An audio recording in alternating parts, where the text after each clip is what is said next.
The last great Coliseum here, Bristol Motor Speedway in Bristol, Tennessee.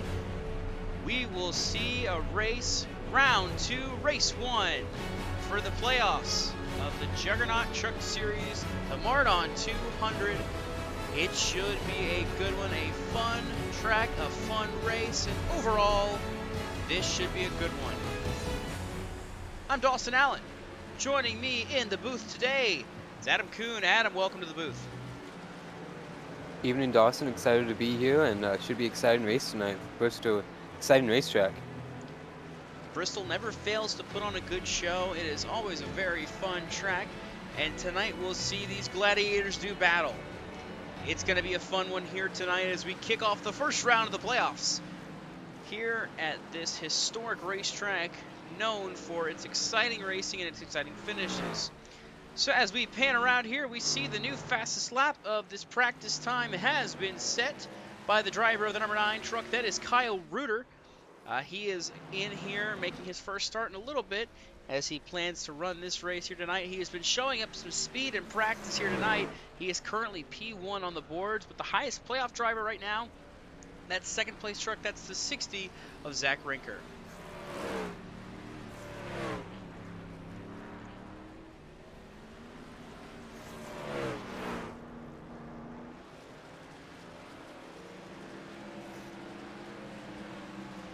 Overhead view of Bristol Motor Speedway. 12 drivers have put down a lap times thus far. You can see through the field, looks like Rich Petrucco might be out on track right now. Yes, indeed he is. Coming into this race, he is the bottom of the top 4. He is your cutoff line. Currently sits 9 points to the good as we take a look at your playoff grid here for the Mardon playoffs. Taking a look, Zach Rinker leads the way up 34 points. Cameron Stone is up 26. Eric Weinland up 17. And then Rich Petrucco, as we mentioned, is up 9. The guys that are going to have to battle their way in, Craig Fryer, Dale Leakes Jr., both are down 9 to the cut line, tied at 3,010 points. Dalton Kelly is down 10 to the cut line, and Alonso Chicano down 12. But something of note, Alonso Chicano is not going to be here tonight. It is my understanding that the 25 will not make it here, which will put him in a hole.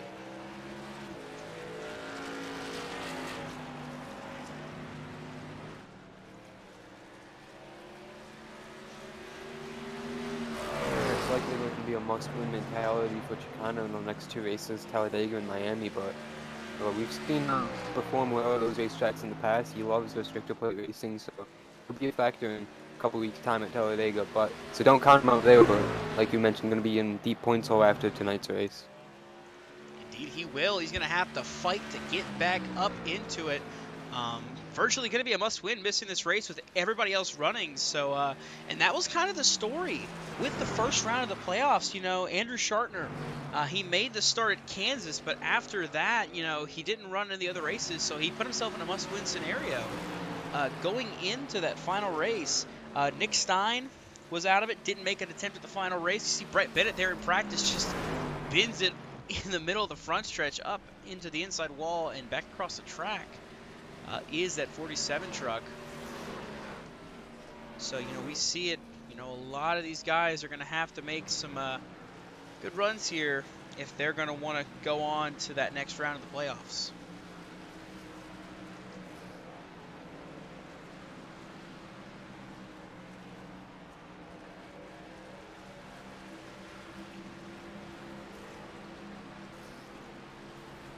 Big thing is going to be, too, for these playoff drivers, is going to be navigating this racetrack nice and easy, because some of these guys here are also just kind of racing for points or racing for wins. For example, like was mentioned, the leader, the number 1 here, Kyle Reuter. He is currently fastest in practice. Currently sitting atop the leaderboards. He's run 84 laps in this practice session, just kind of getting a feel for it. But he's not in the playoffs. You know, he's just racing for the win. So it's going to be a battle for these playoff guys, trying to navigate these guys that are just here to win the race.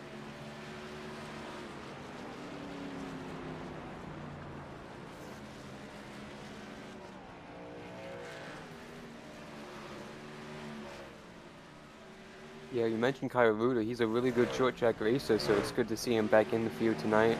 in the hunt, top of the board on the charts like you mentioned, but I think he will be a factor tonight. He's not really going to put caution to the wind, thinking about everyone else's point situation and everyone else that might not like him for that, but I think that's just the way it's going to go tonight, and we've seen it happen in real life this season where non-playoff guys have won all the races. I think Kai Ruda would be a great shot to do it again tonight in the Juggernaut Truck Series. And Brian Haynes up there in 6th on the time charts, of course, so don't count out the one truck either when it gets down to the end of the race. Somebody else I'm looking at, one of the guys that was eliminated from the playoffs that last round, that's the 15 of Carl Felver. You see him go by the spinning 66 of Oscar Enriquez. This 15 truck out of the playoffs, still got the playoff markings on his truck, it looks like, but he is not racing for a championship. So we will see that 15 truck, running here tonight, just out there going for a win. Looks like Trading Paints has chosen a fine time to not work properly, as per the usual. If it was working properly, then we'd have a nice podcast. But Trading Paints is Trading Paints. Just doesn't like to work together with me. So we'll keep at it and see if we can get everybody's nice paints all ready to go. You see the 60 is Zach Rinker. You see his paints in there. That's that number 60. Pay to win truck. Continue on here with just 12 minutes to go in practice.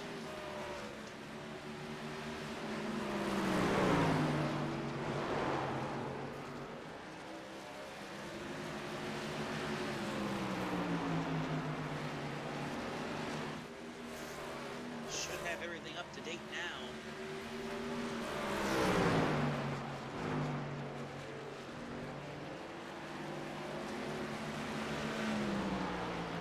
Zach Rinker, he went out and dominated that race at Richmond.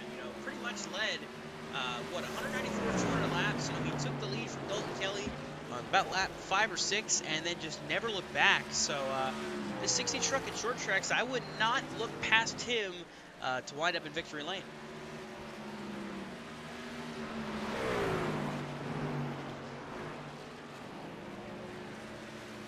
Of course, he is the current points leader. 3,044 points, 34 up on the cut line. So we'll see what the driver of the 60 can do here tonight. So P2 in practice.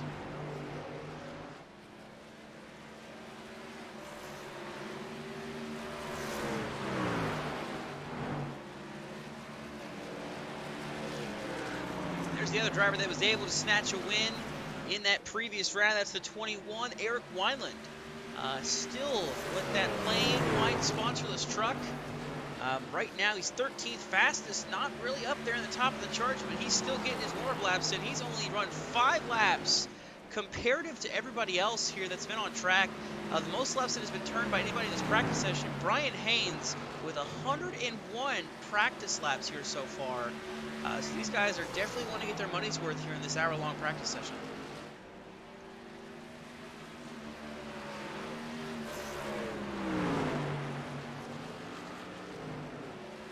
Absolutely, Dawson. When you just click off 15-second laps, all that lap time is precious. You see him get in the wall there, and right in front of Brett Bennett, who just sends him into the corner.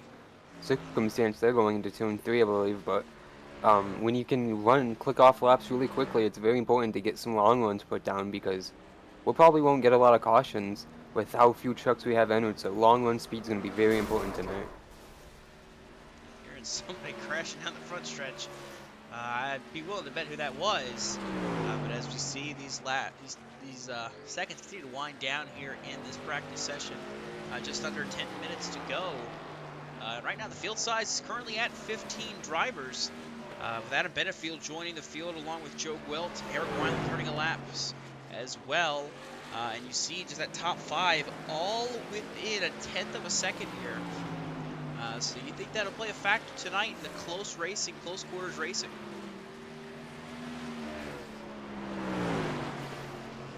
I think it's absolutely, Dawson. It's going to be, I think we're going to have a lot of action, absolutely. It's going to short track racing, and we see it almost every time we bring the iRacing trucks to these shorter tracks.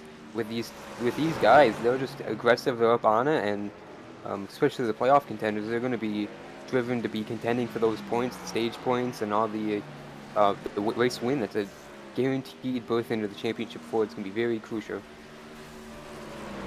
Yeah, that's going to be the big one, is the lock into the championship race. It's going to be huge to try to do that, and the best odds to do that right now belong to that 60th Zach Rinker. 34 points above the cut line, especially when the turnout can be as under 20 drivers.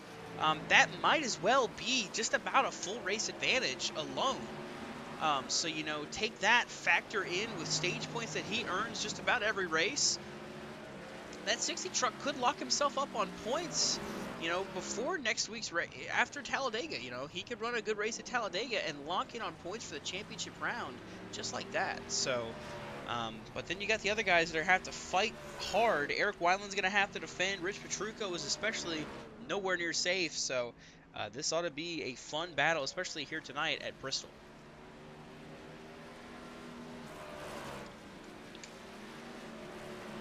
And we say Talladega's the next race in this championship run, and no one wants to go into Talladega not being secured into the championship for the Final Four in the points, because you're going to be stressed out for Talladega for the next 2 weeks, just worried you're going to be caught up in a crash, of course, and it is going to be chaos completely, and everyone might get caught up in a crash, but then completely offset in the points.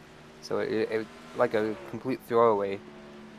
So everyone wants to get through that week, but first we have to get through Bristol first, Dawson, tonight. Indeed. So what do you say we try to talk to the driver that won the previous race? Let's see if we can get a word in with Eric Weinland here at the start of this race.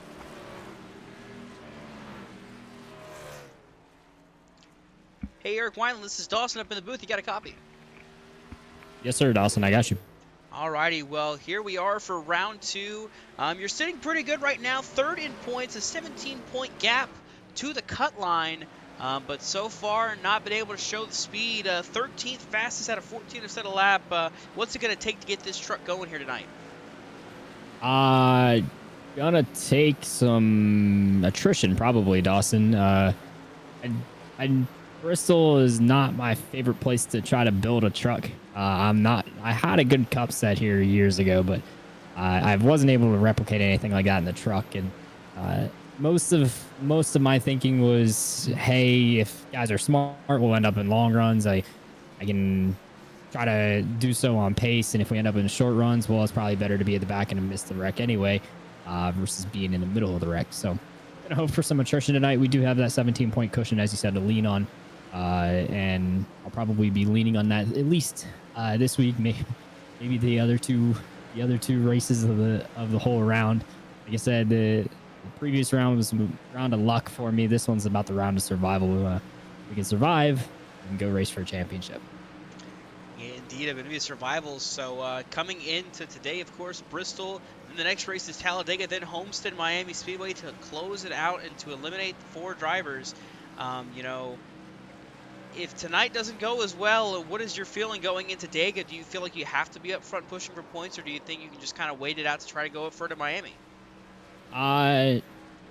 We'll have to. I mean, I can't start counting your eggs when they haven't hatched yet. So I got to play it by ear. Talladega, every race you run there, no matter if it's league, official, hosted, whatever, they're always wild. So it's going to be the patience game when we go there.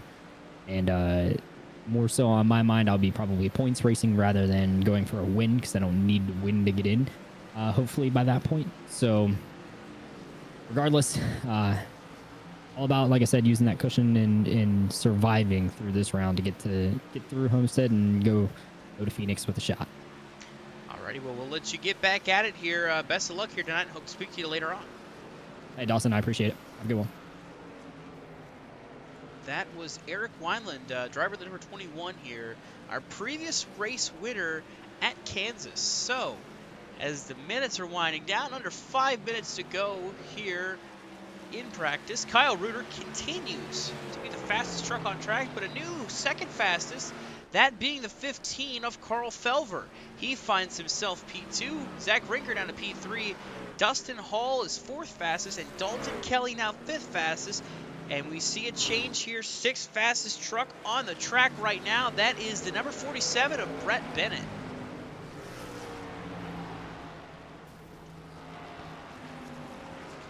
So as this race continues on, as the practice winds down, let's see if we can get a word in with the driver of the 45.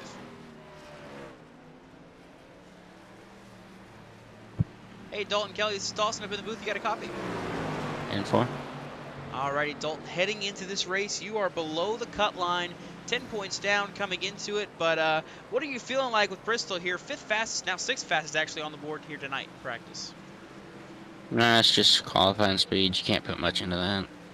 Yeah, look at the averages. We're up there, but it's just going to take a win. Alrighty, you think it's going to take a win tonight? Looking forward to seeing it. You have won a race at a short track before, but currently winless throughout the season. The only driver in the round of 8 winless. Does that weigh anything on you that you still have yet to get that win? Absolutely, we haven't been able to win, and it's going to take a win with where really any of us are below the cut to advance. Just being 10 points below it, and with how the field is and how tight everyone is to this point, it's going to take a win somewhere to be able to do it. Well, alrighty, we'll let you get back to it here as practice winds down. Best of luck tonight. Hope to speak to you later. Thank you. And that was Dalton Kelly. Currently finds himself P7 in the points. 7th place. He's down 10 points below the cut line. The only driver in the round of 8 without a win this year. So,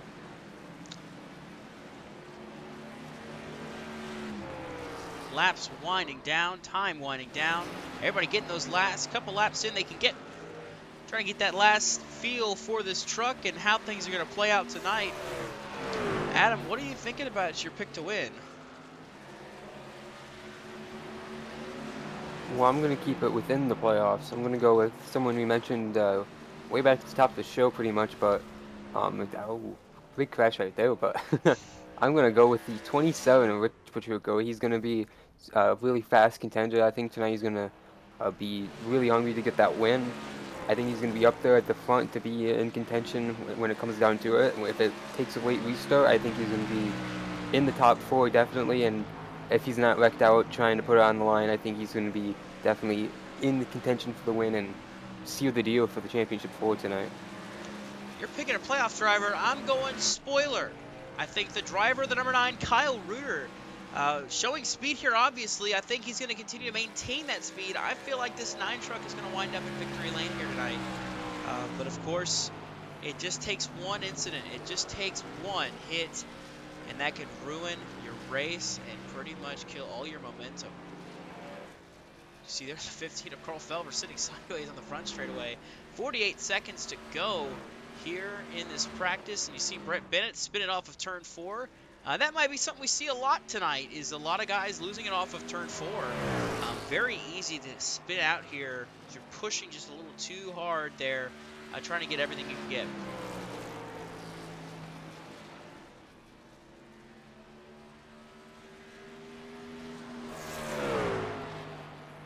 You see there the number 1 truck, and it's Dustin Hall driving for Team Conti with EPI. See the hashtag there on the spoiler. Jimmy Strong, our well wishes sent out to the cause, and we hope everything goes well. Just it was great to have somebody right along with you here in these races. So Dustin Hall carrying a special tribute here tonight.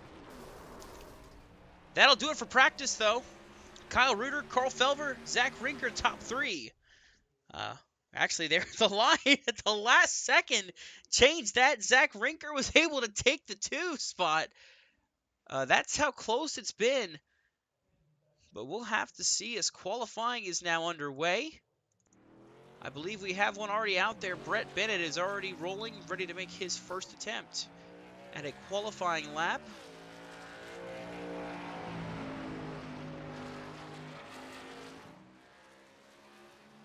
So Brett Bennett will be the first one to take a time here in qualifying. 15 drivers, and already Brett Bennett gets into the wall. That's going to cost him his first lap. Oscar Enriquez, Cameron Stone also out on track, as is Dustin Hall. So Brett Bennett not going to be able to post that first lap.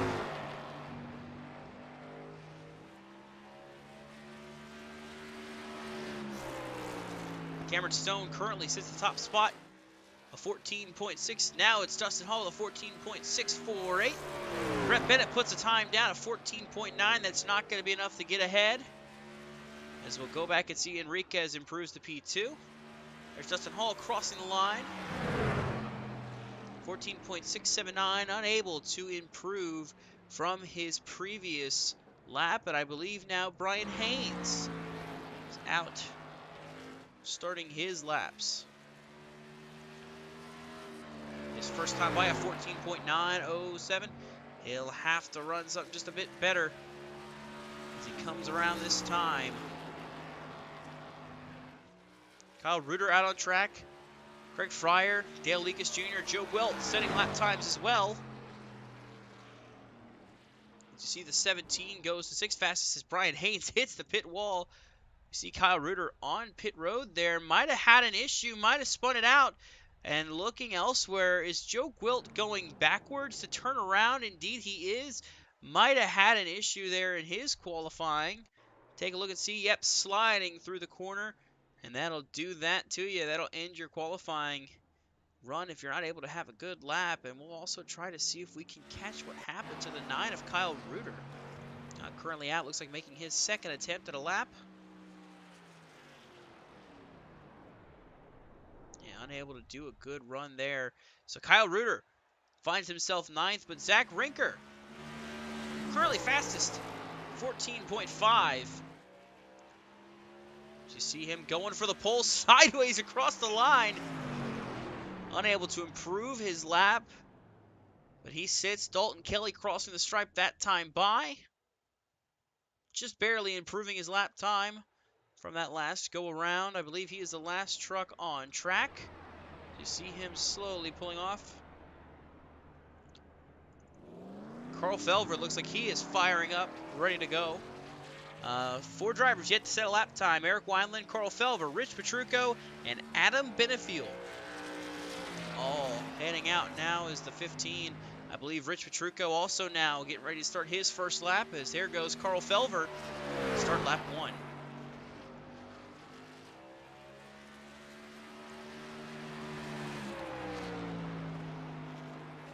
It high, then cuts down to that bottom through 3 and 4. And Carl Felver has had success here at Bristol Motor Speedway before here on JCTV. If you recall, he won the In the Pits News Truck Series race at Bristol. And you see there, he'll slide it through 3 and 4, unable to complete a second lap. So he will start 8th.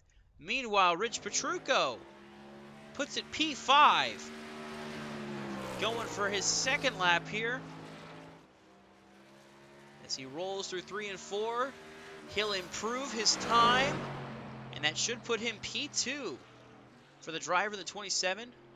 2 drivers have not put down a lap time, and I don't believe they will. That's Eric Weinland and Adam Benefiel. Normally don't set down laps for that 83. He likes to start out back. As for the 21, I guess he's just going to go ahead and try to start and go from the back to the front.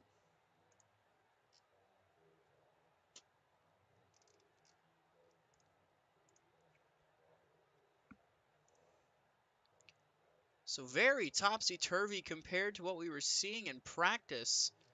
Some of those guys that were up front, they just weren't able to put down a qualifying lap that would get them up near the front. But you see guys like Zach Rinker, Rich Petrucco, Dustin Hall, they were able to stay up front. How about Oscar Enriquez? 4th place run in qualifying as the seconds tick down. Looks like Weinland put down a lap at the last second. Puts him 13th. He had a 14.968.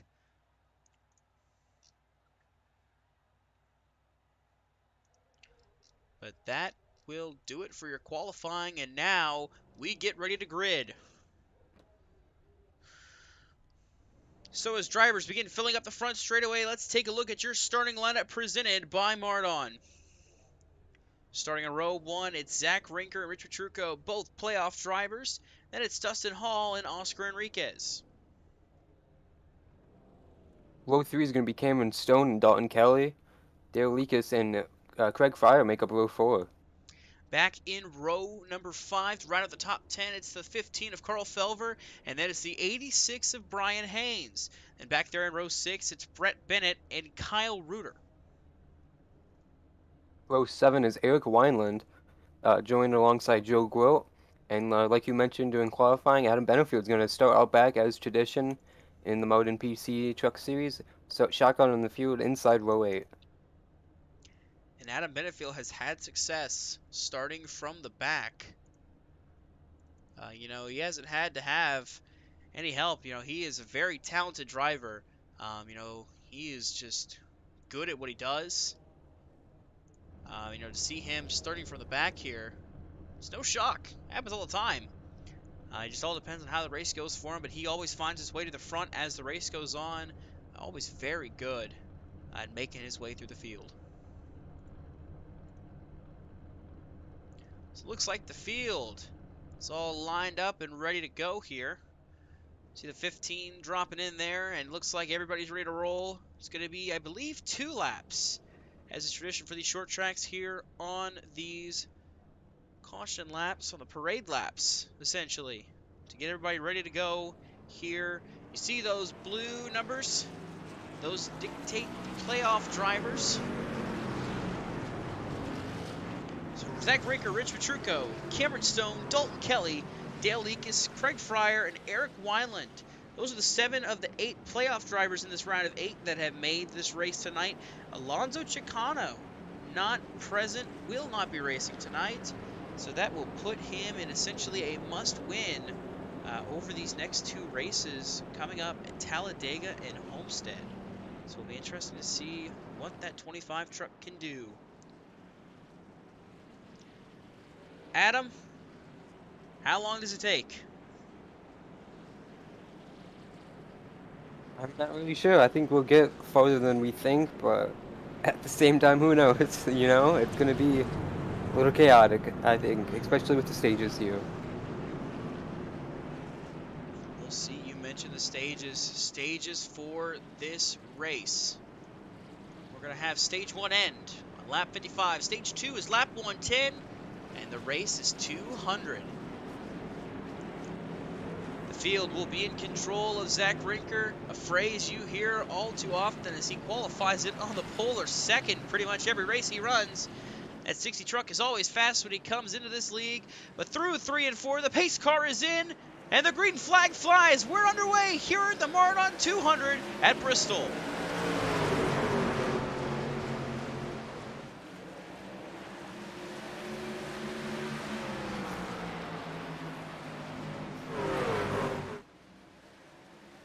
Already, Zach Rinker clears the 27 of Richard Trucco to take the race lead. Oscar Enriquez up to P3.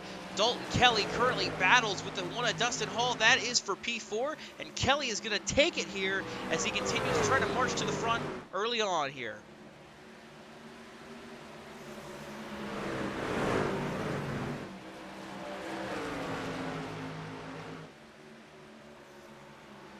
Rinker working the bottom lane. Meanwhile, Rich Petrucco kind of running the top. But you see them starting to drift down towards the bottom to follow along with that 60 of Zach Rinker. As you see a 4-truck breakaway here as Dustin Hall kind of slowing up everybody else.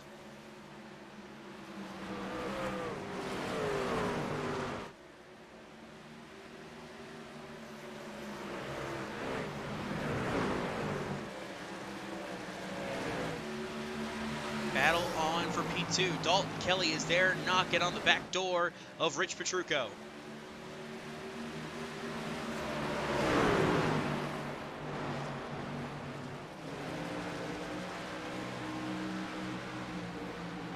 What a move from Kelly there to get on the inside of that 27 down the back straightaway. Side by side through 3 and 4. I don't think it's going to work out yet. He off of 4.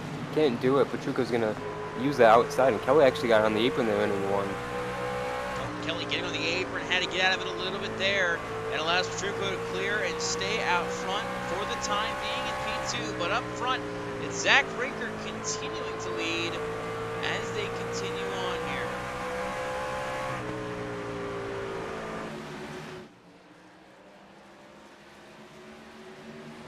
shouldn't come This as... is- What'd you see there, Adam? Well, I was just gonna say it's such a great shot going on board of these trucks like we did with Oscar Enriquez there a moment ago, and seeing how much banking this little ballooning holds and how much the trucks slide around. Just only a handful of laps into this race now as we get lap 10 on the board. To the 9 of Kyle Reuter. As he continues to try to make his march towards the front, but up ahead of him, you see a driver that is struggling. That is the one of Dustin Hall. I mean, he started this race, was what, P3? And now he finds himself 8th, dropping a spot to Carl Felver, just not handling well at all this one truck. He continues to fight it as he gets passed by the 9 of Kyle Reuter now. This one truck slowly dropping back here as this race continues on, and I look back and see as well, I mean, that 83 Vanna Benefield, he is still last place right now. In fact, he is 2 seconds, almost a second off of that truck ahead of him, Joe Gwilt. Yeah, very strange to see these two teammates running this slow this early in the race, but I wonder if it's a little tire conservation, Dawson. I think it'd be way too early for that, but it seems to be something. Either that or it could just be that just the setup isn't there for the start of the run, and that may be a longer run truck, but we'll have to see if we can get that long run going here, what this 1 and this 83 have happen. Maybe it comes to life later on, or maybe they just got some work to do on that first pit stop they take. But up front, it's Zach Rinker still holding a lead on Rich Petrucco.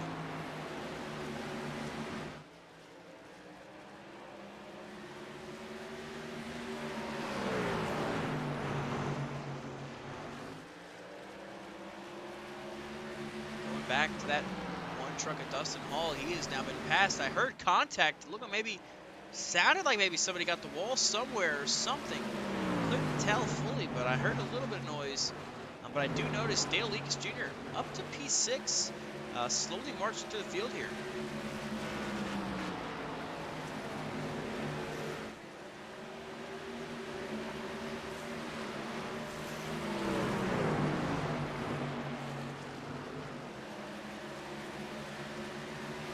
Wrapping the bottom, falling behind the 17th, Greg Fryer.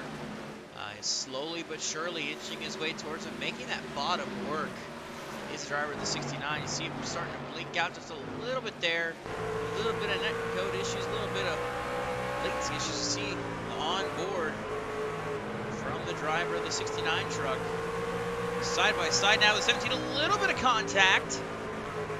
Trying to make this pass work to the inside.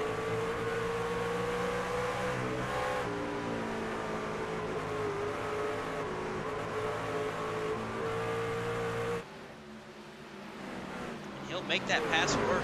That moves the 69 truck up to P5, as now here comes the 15 of Carl Felver. He's going for a spot on his CFM teammate Greg Fryer.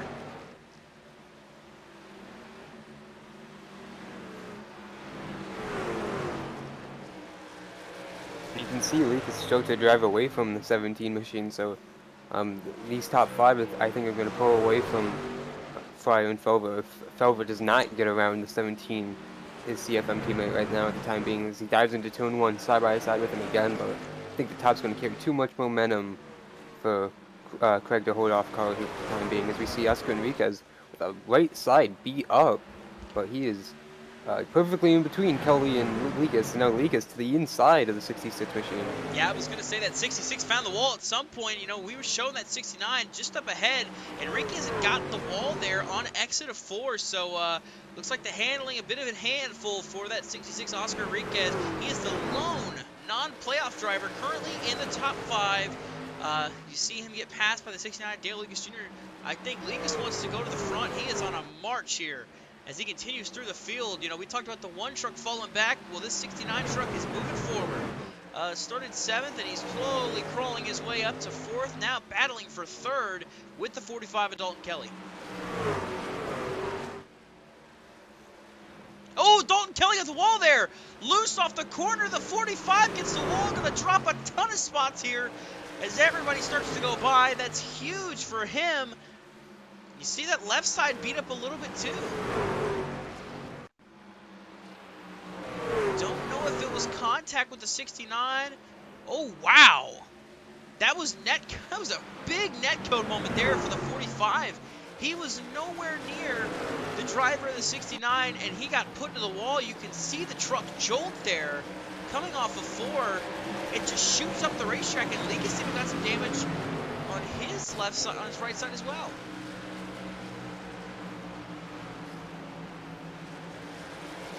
Dalton Kelly drops back to 8th. Dale Likas Jr. finds his way up to 3rd. But up front, it's Zach Brinker leading the way. He's led them all so far.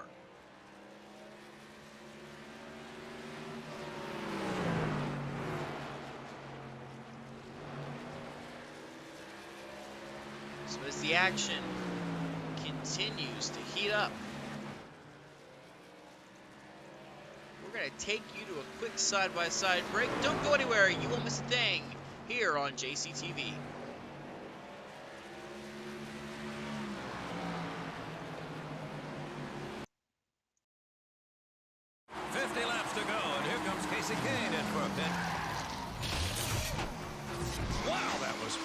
I want to see that again in slow motion, Doug.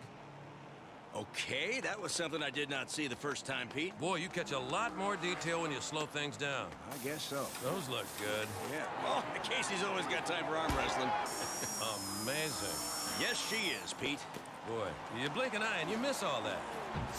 Impressive. Casey Kane's always impressive. Sure signed some interesting stuff, Clint. Yeah, Jim.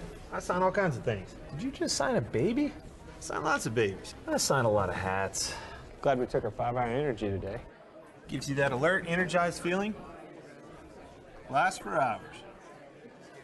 0 sugar, 4 calories.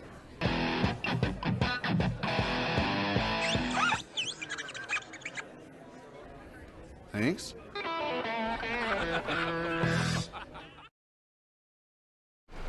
Mahindra's the official tractor of Tough, right, Chase? Yep, that's right, Tony. This baby's got 4,000 pounds of front-end lift capacity, right? It sure does. So who's tougher, kid? Me or you? You are, Tony. Can you put me down now? What? You want to go higher? Okay. I said down, you old goat. I am the GOAT. Mahindra, the official tractor of Tough and Stewart Haas Racing. Come on, Tony, put me down. Would you like an autograph? I do way more for the fans. I doubt that very much. Do you like this hat? Here, it's yours. You can have it. Take one of my helmets. It's much better than a hat. What about a ride home? Can I give you a ride home? I mean, Even better, take my car. Do whatever you want with it. kidding me? Can you beat that? I don't think so. True champions know what fans really want. Mobil 1, the official motor oil of NASCAR. Many champions, many fans. One oil, Mobil 1.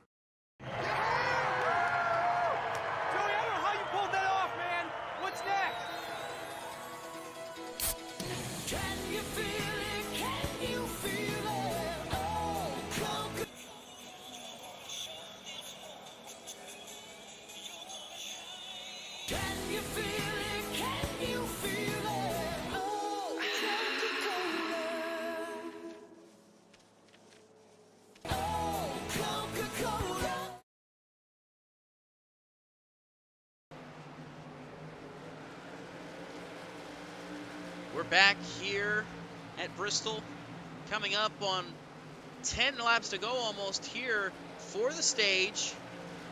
As the racing heats up, you see the 83 sliding there. He has been on a march back through the field. He started off coming back through, and you see he is fighting sideways now. Adam Benefield up to P11. He's been slowly making his way through the field, but now struggling once again after getting loose there off the corner. Actually, maybe not, just contact from Dustin Hall, got him sideways.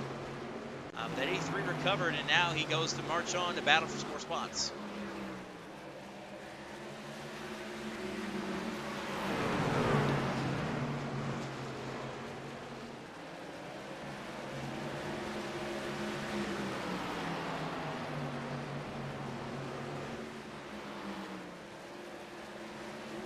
Bennett getting awfully close, battling with the 9 truck of Kyle Reuter now coming to the outside. It's going to be the 83 of Adam Benefield.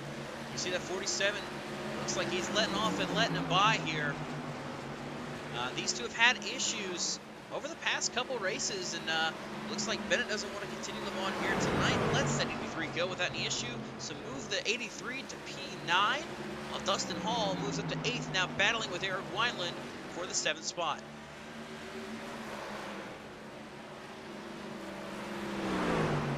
Surprised to see Hall using the outside lane here. We haven't seen a lot of passes up top, and it looks like he had wrapped a lot of momentum up there around that top side there, as we see Cameron Stone now diving to the inside of Felver.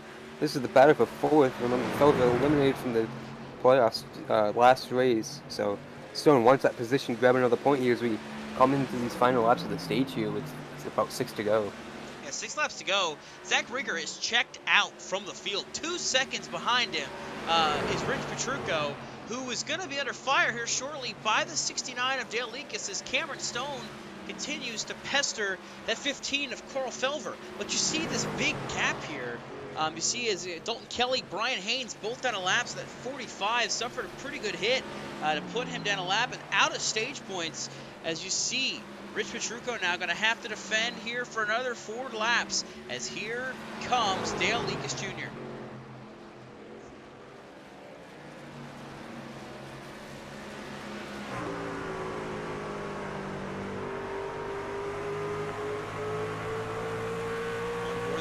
Of Rich Petrucco.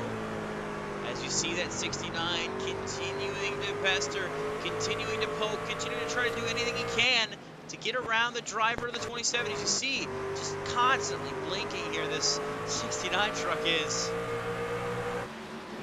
When he peeks to the inside, around goes Rich Petrucco! Petrucco hard to the wall, spins it out, gets it back going straight, but damage to the 27 is going to cost him second and maybe more. Rich Petrucco spins around into the wall, and somehow there was no yellow.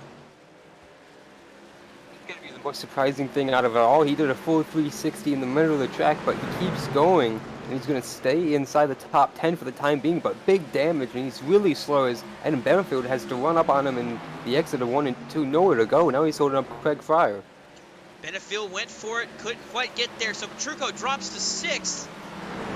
Here to end the stage. Joe Gwilt's going to take the final stage points, but man, let's go back and see what happened there.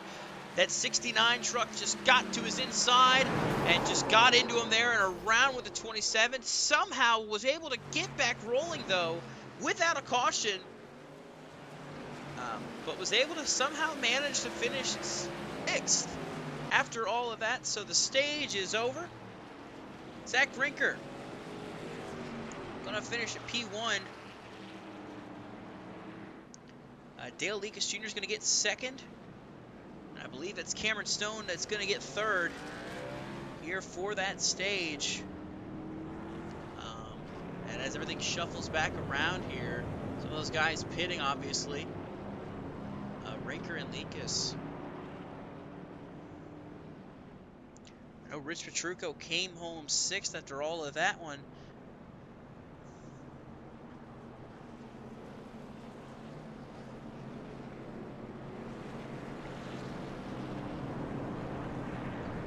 Go back and double check and see where they finished through the stage.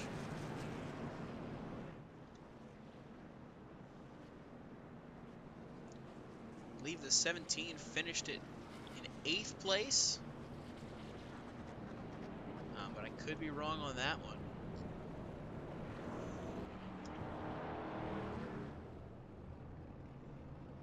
So you see everybody coming down pit road to get some service done. And we'll see the 27 get some repairs done. You see Brian Haynes, Dustin Hall, Eric Weinland. There's Brett Bennett. Here comes Joe Gwilt. I believe that is Kyle Reuter and Adam Benefield. But Zach Rinker currently sitting P2 as Cameron Stone comes down pit road, it looks like. So that will give the lead over to the driver of the 60.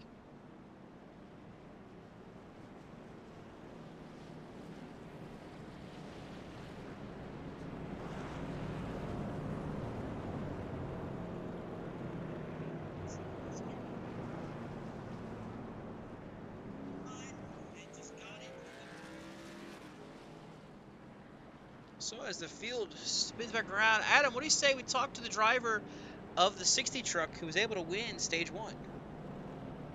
Let's do it.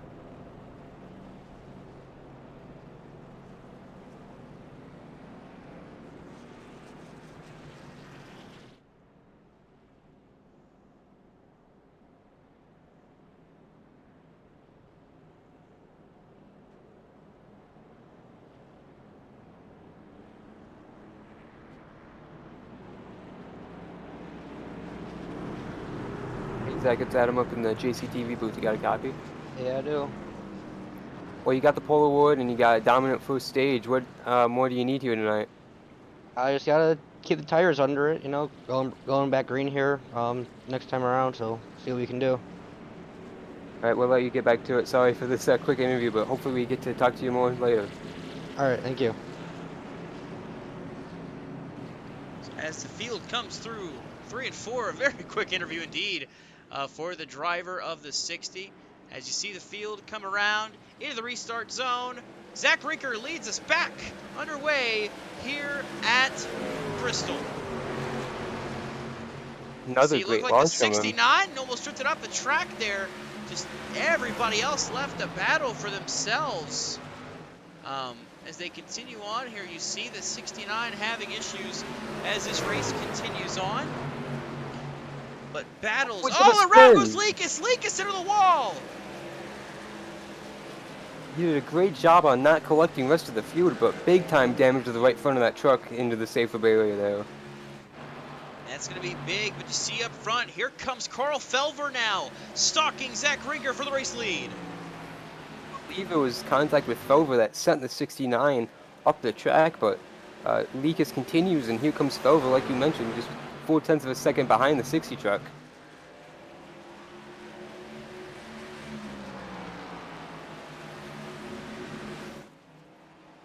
Continuing to be a tight situation.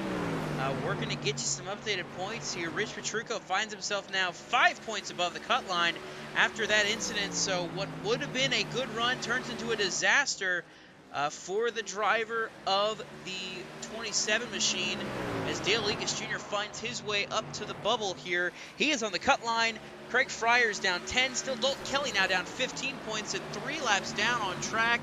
Is that 45, so not what he needed as this race continues on. Here comes Dustin Hall going for P3 on Eric Weinland.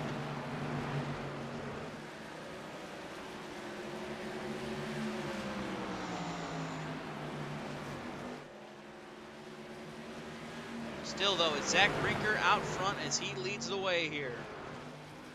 Take you to the Mardon Tech drone camera. Watching this 60 truck going through the corners here, the last great Coliseum. Carl Felver is trying to keep pace with him. He's able to kind of stick there right with him. He's just off screen, but he's been able to make the runs and stay consistent with him, if not run faster. I see the driver dropping 2 spots. Kyle Reuter's dropping more. I believe he might have got the wall there.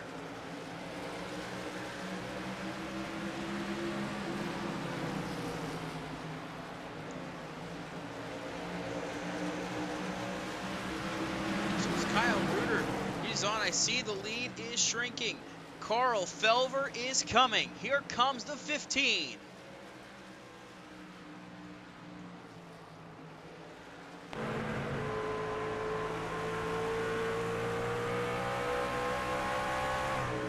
Rinker said he needed to make sure the tires stayed under him. Well, I think now he's going to have to worry with that 15 closing in, putting some pressure on. Will he be able to hold him off? The rest of the field 2.5 seconds back, if not more. These two are on a breakaway.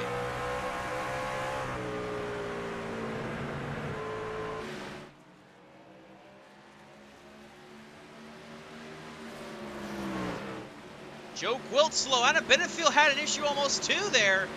But the 37 slow down there as he continues to get past. More trucks going by Joe Quilt as he drops now to the 11th position. Now battling with Kyle Reuter for 10th. Let me see what happened to the driver of the 37. I believe it was contact with Adam Benefield. Yeah, just right there a little bit. Got it sideways, but he saved it. An incredible save for that 37 to keep it straight and keep it rolling here. As we go back up to the front. He's right there on him. Here comes Carl Felver. To the back bumper of Zach Rinker. Can he do anything about it, though, is the question.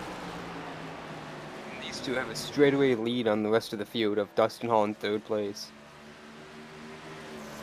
They're going to have a good run here. Good shot to stay ahead and just not worry about anything. But you see that 15 getting a little tight, pushing up a little bit on exit as he is in the wake of the 60.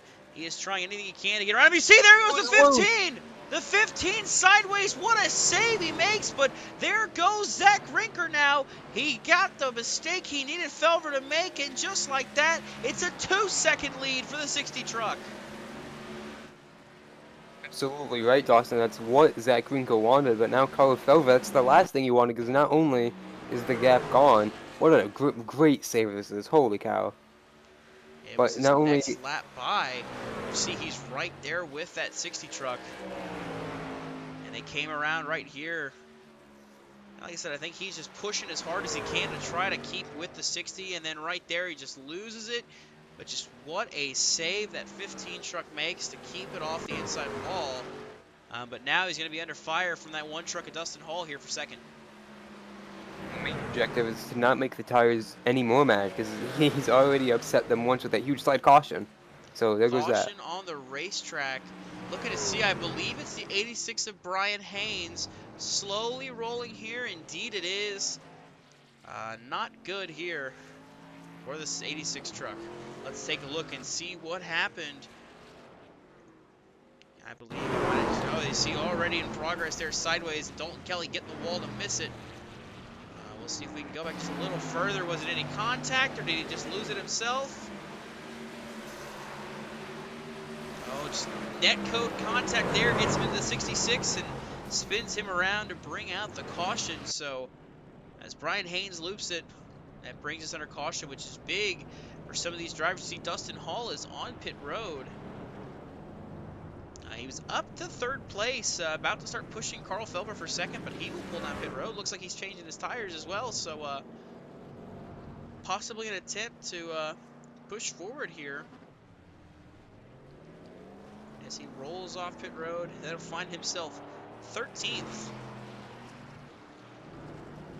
Zach Rinker continues to lead here. So continue to look and see this points battle. It's going to be heating up as this race goes on.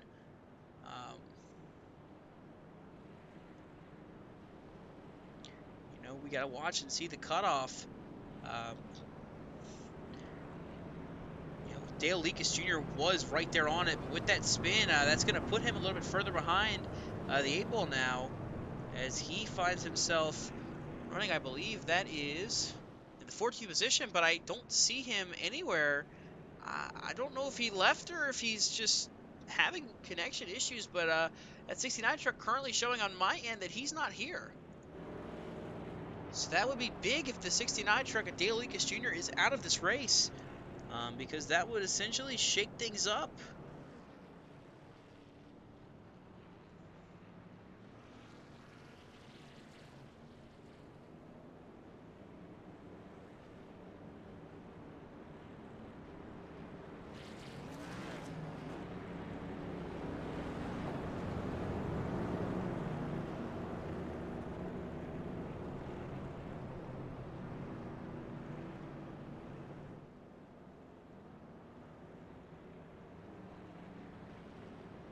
So as they get ready to restart here,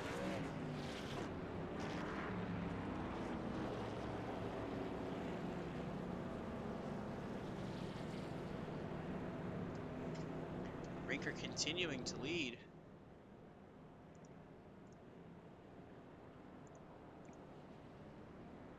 As they should be getting the 1 to green this time by, I believe. Yes, they do. So they will line it up, double file.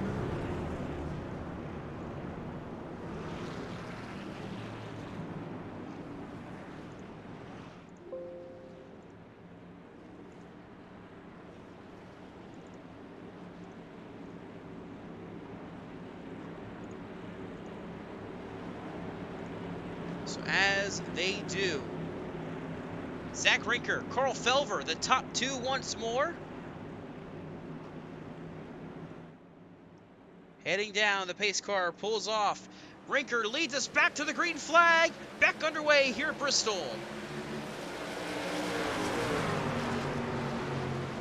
And you see now who moves into the second position. Here comes Adam Benefield now.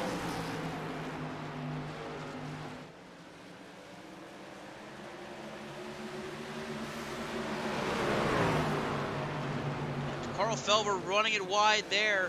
You see he's struggling now. Here comes the 83 to the outside. Zach Rinker pulling low. Possible penalty for the 60. Zach Rinker is on pit road. Disastrous for a great night going for that 60 machine.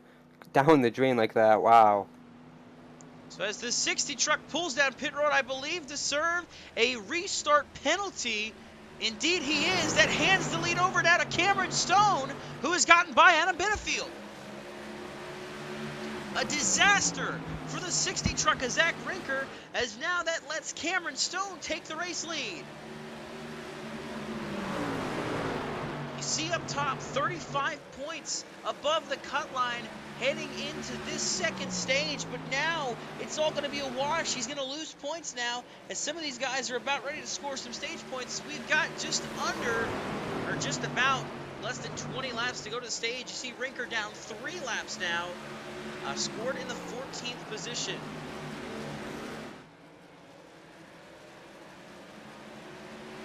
See Cameron Stone pushed really wide off the 4th corner, getting mighty close to the concrete wall at the start finish line. Going to be very interesting to see if the handling of this truck continues to fade away.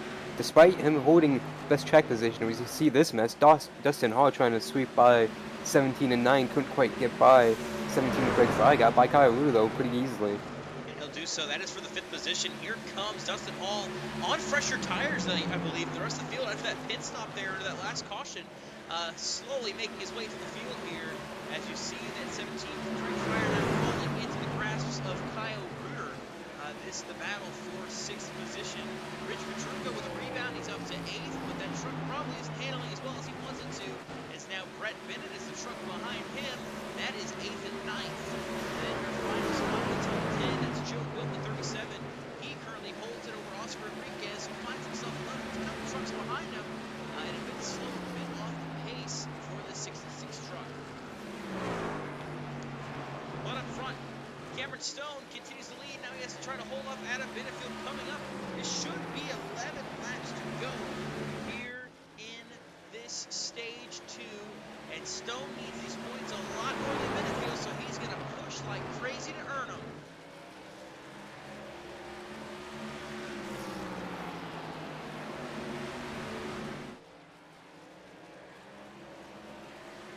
See, top of your screen, Dustin Hall clearing Eric Weinland. That is for 4th. That one truck is marching through the field, but he won't have enough time, I believe, to get to these leaders. He is still about a second, just closing in on a second back now. You see Benefield getting loose off the corner. That's just what Stone needed. He needed that 83 off his back bumper to alleviate some of that pressure. It was a big time momentum swing in the top 5, and now second on back is stacked up with here comes Dustin Hall on the outside of Carl Felver, trying to put those fresh good use to use up by the boards.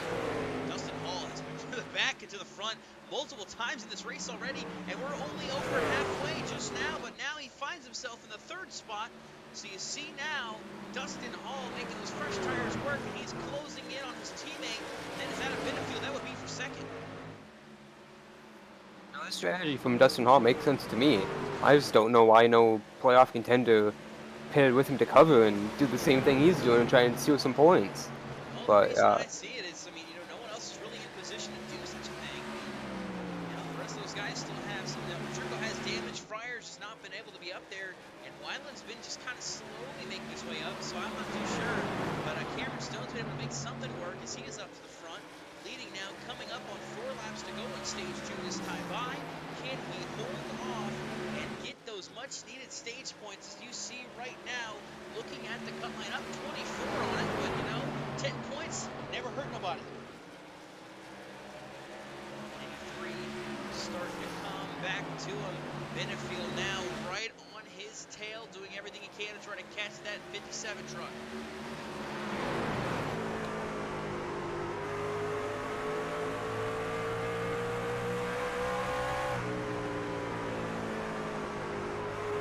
Only 2 to go this time by.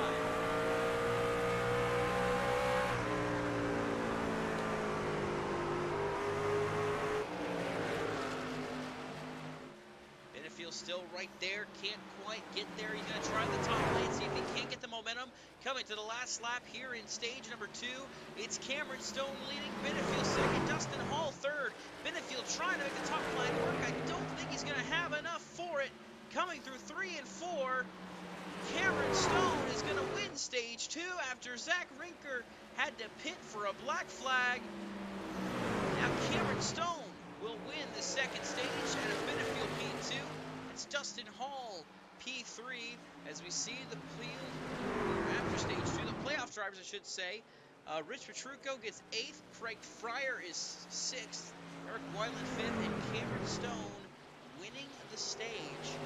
So that'll be big for that 57 truck. Some good points on the night thus far for Cameron Stone.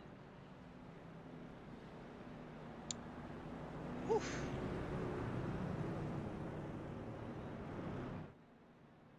Very exciting end to that second stage here. We see the leaders coming on a pit road. Zach Rinker is going to stay out, of course, and try and hopefully wave back one of those laps. 3 laps down at the time. We'll see where he is going to cycle out if he does not pit on this yellow, of course, lap. Vehicles pit the next time through. So all the leaders come into the pit stalls. Dustin Hall really quicking out in a way, maybe just a splash and go for him. Of course, we saw him pit last caution, Dawson. Yeah, indeed we did. So we see everybody else.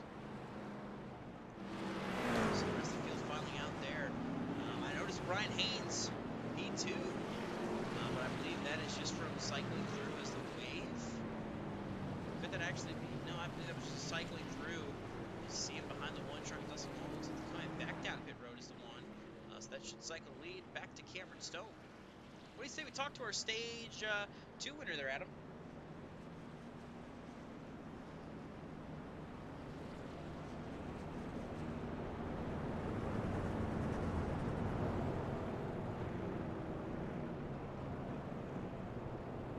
Yeah, let's do it. Hey, Cameron, you got a copy? Yes, sir. Well, you got the lead there after Zach had a misfortunate penalty right in front of you. What did you think about those last couple laps with Carl right on your heels there in Benefield? Yeah, Benefield's always a tough one. He's really good at saving tires. Doesn't really matter what kind of track we're at. He's always been a little bit better at saving his stuff than I am. He's rolling the center really well, kind of staying down on the bottom. So made some adjustments to the truck. I felt like I was getting a little tighter than him as he was kind of catching up to me there as the stage was closing. So hopefully we can help the long run speed a little bit, get through the center of these corners and stay out front.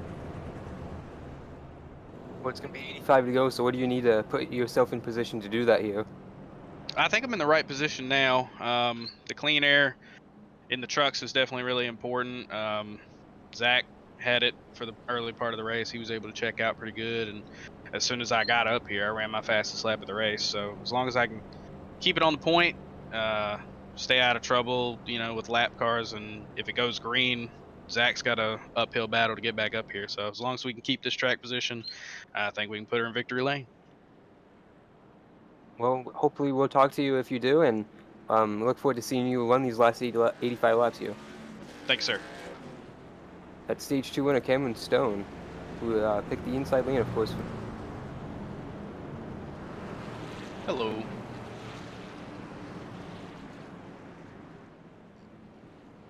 to the inside. Adam Benefield going to be to his outside here as we're coming to the restart for stage number 3.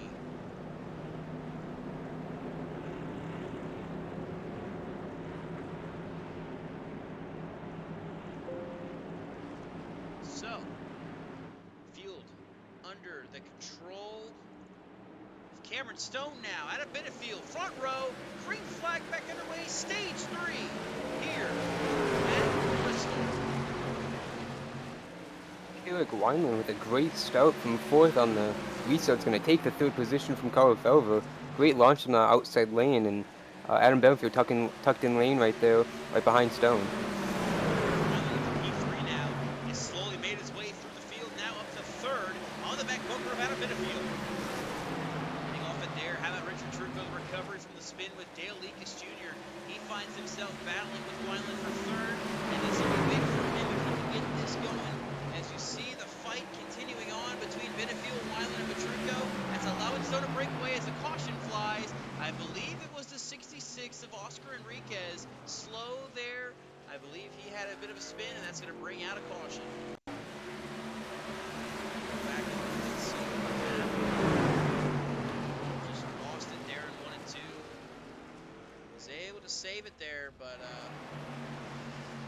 costly mistake by Oscar Enriquez to put us under caution for, I believe, the 4th time. No, I'm confused. It feels like NASCAR is officiating this race. That was a caution, but Petrucco's earlier wasn't. You know, Dawson? Indeed, yeah. I mean, you see, you had the 27 spin up into the outside wall even. And with a bit of damage and slow on the track, and there was no yellow, but a car spinning on the inside line there was able to trigger a yellow. So perhaps just a lucky break for the driver, the 66, Oscar Enriquez, to get that caution when it did happen. As you see, Dalton Kelly will roll his way around. I believe that puts him back on the lead lap, actually. Yeah, I was about to say he's the luckiest guy in all of this, because he was 2 laps down at the stage break, so I believe you're right, Dawson. He would be back on the lead lap now. That's big for him. If he is back on the lead lap, I believe it is to contend for a shot at this one. But at the same time, what I'm seeing right now, it looks like he should be a lap down instead of being 2 laps down. So that would be big though, because that means he was able to stay ahead of Zach Rinker to get the free pass. At least that's what I'm showing. It could be wrong, but right now Dalton Kelly on pit road here, probably getting some damage done, and probably getting a fresh set of tires after having to stay out that last time by. But we'll see as he starts to roll off of pit road. You see the pace car rolling there. I believe Dalton Kelly is only 1 lap down now instead of 2.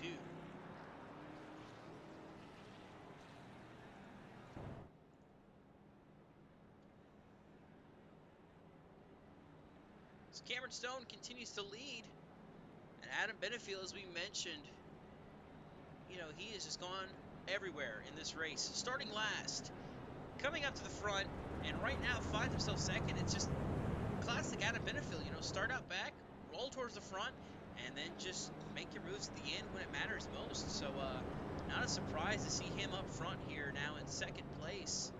This 83 truck is running pretty good so far.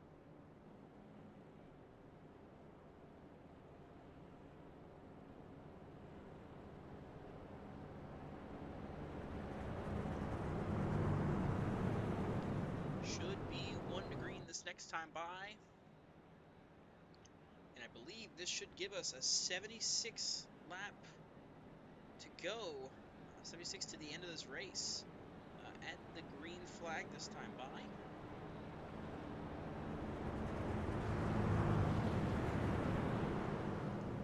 Indeed it will. So Cameron Stone, Adam Benefield, Eric Weinland, Rich Petrucco, and Carl Felver, your top 5. Only 3 of them right now in the top 5. Your playoff guys, Cameron Stone, Eric Weinland, Rich Petrucco. They are both up there in the top 5. Craig Fryer is 6th. But then after that, you got to go all the way back to 12th, to 13th place actually, excuse me, for Dalton Kelly. As the green flag flies, we're back underway here at Bristol.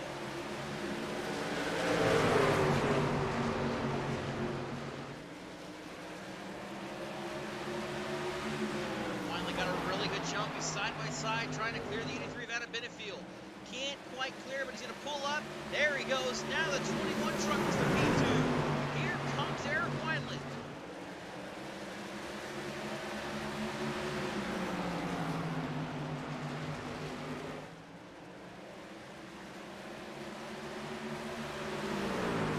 Cameron Stone out front. Eric Weinland 2nd. Petrucco 3rd. And now Fryer battling with Benefield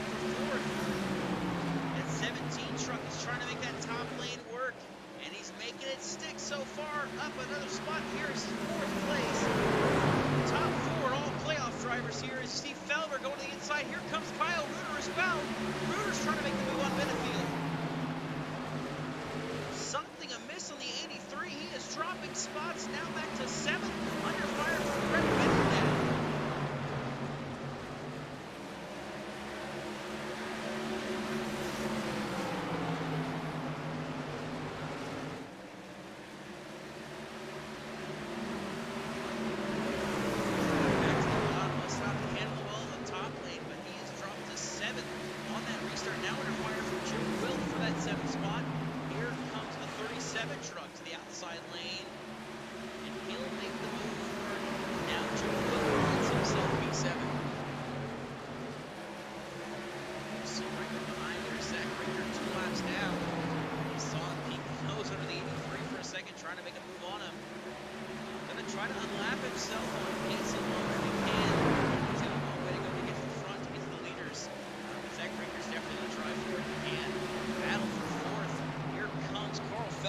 Side of Rich Petrucco, and you see Craig Fryer to the outside of Eric Weinland.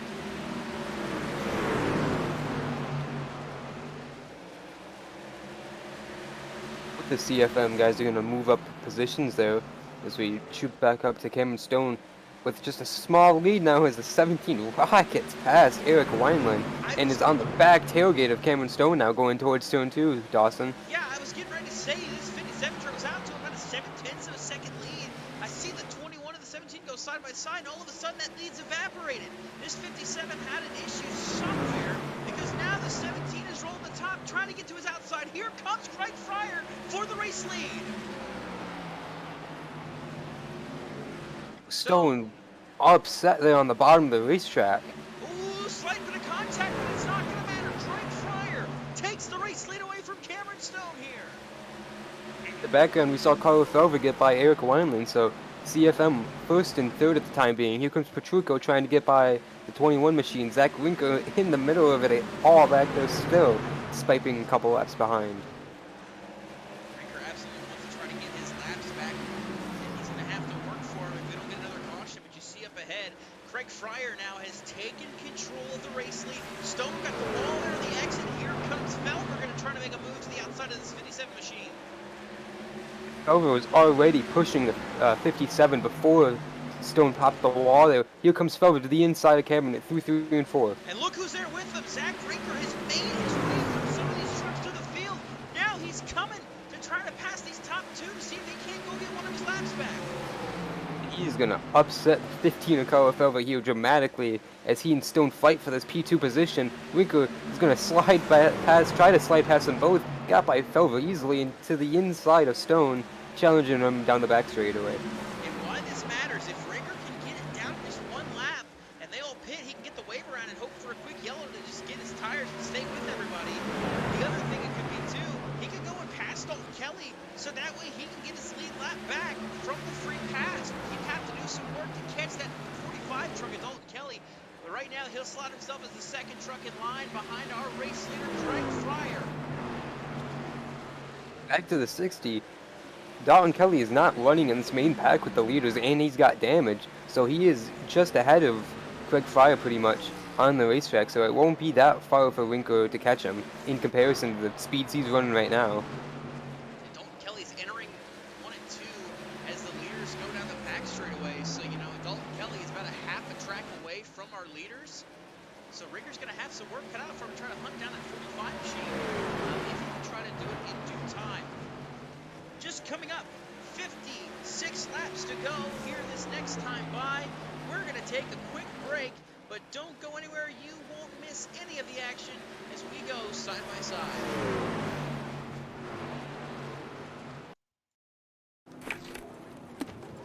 Hey man, you cut me off back there. What you gonna do about it? Oh man. Can you feel it? The taste of Coca-Cola. When the race is Alright, fine.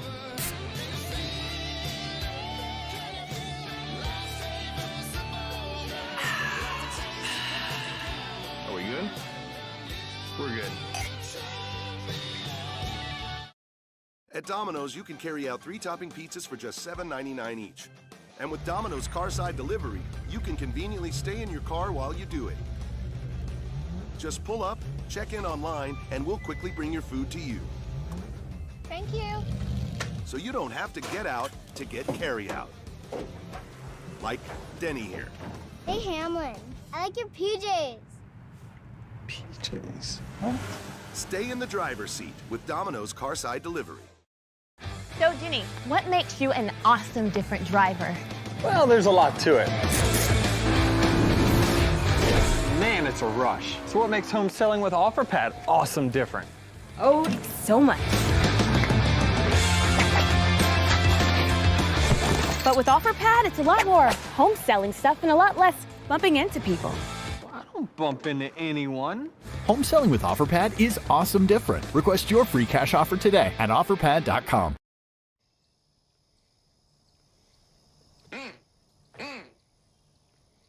There's one. What is that? It's my Dale call.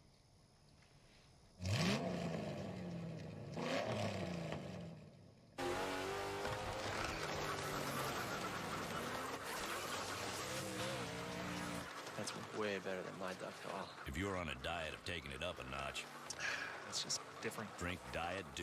The only diet with dew in it. Welcome you back here to Bristol Motor Speedway, the last great Coliseum, where we see the race winding down here on the Marathon 200. As it continues on, Craig Fryer continuing to lead. You'll see just up top there, that cut line, Fryer coming in after that stage, 8 points out. But a win here in this race will shake things up massively. That will lock him a spot into the championship four. But right now, he's got a driver hunting him down. It's his teammate, Carl Felver, now on the move, hunting him down. He's been running faster laps than Fryer. So now that 15 is starting to make his way to the front.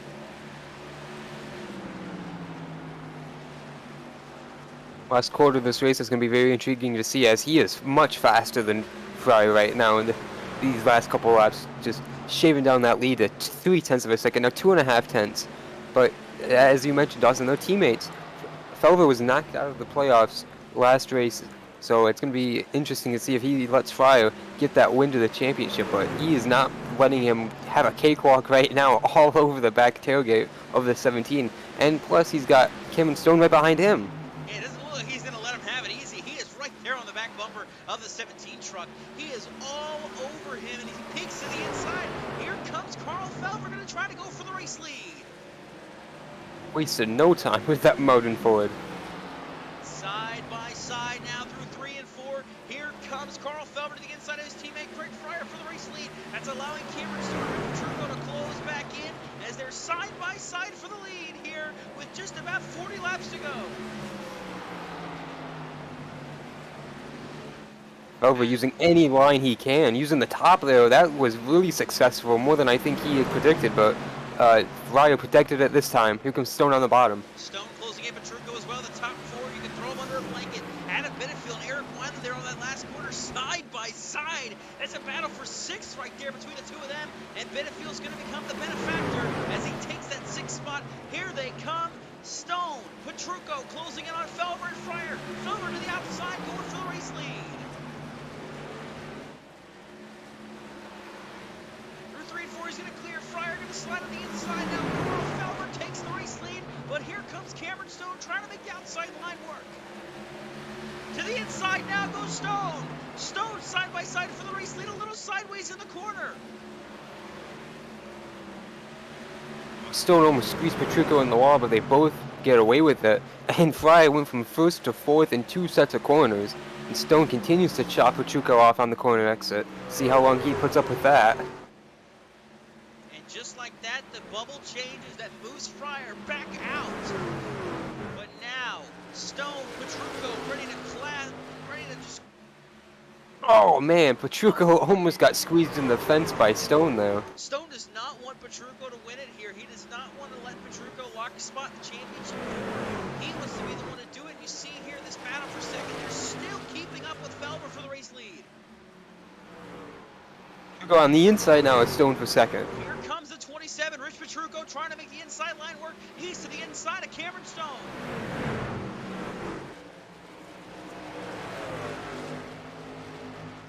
up ahead. Lap traffic, and what I think I noticed too, that's Brett Bennett. That's the 11th place truck. Brian Haynes in 12th. They are on the lead lap right now as Zach Rinker's trying to pass them.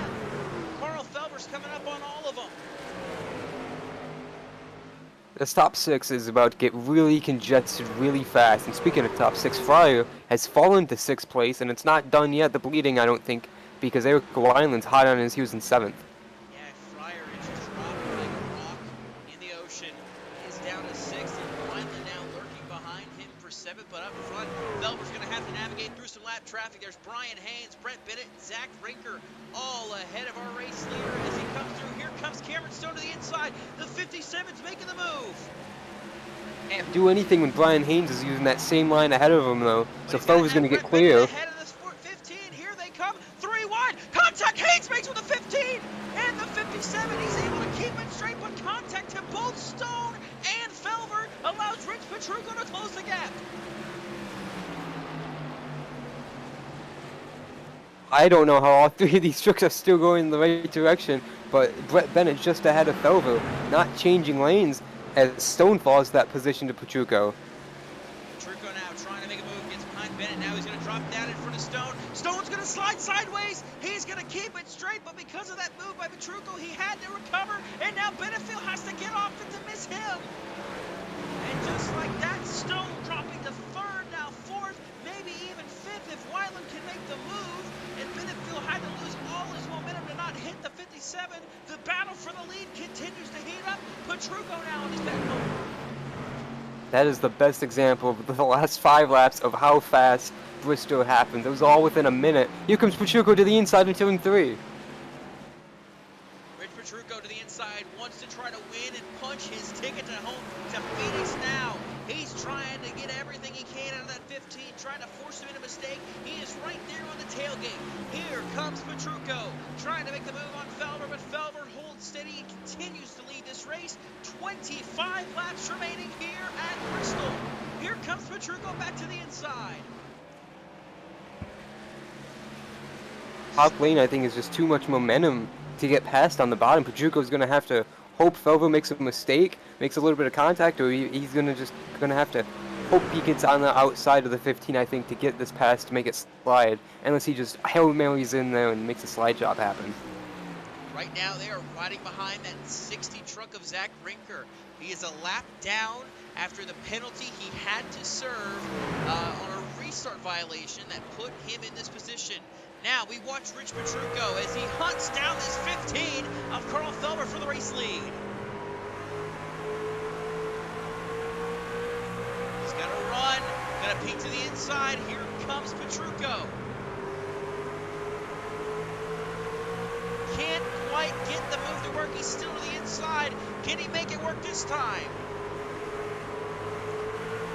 Got to get out of it. Almost made contact with the 15. Petrucco's just driving it. You heard it there from that onboard. And from this shot from Felber, you see everyone in the background just trying to catch these guys. Reuter up to 3rd. Kyle Reuter P3 now. He's a 2.5 seconds back in case anything happens to these two. Cameron Stone now right behind him. Stone with the recovery up to 4th. Here comes Petrucco once again to the inside with 20 to go.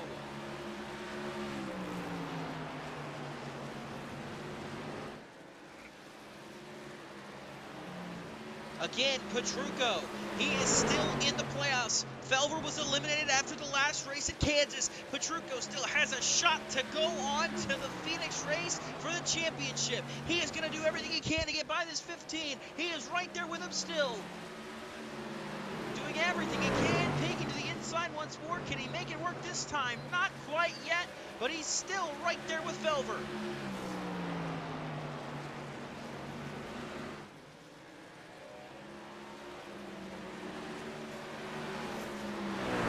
It'll be 16 laps to go next time by.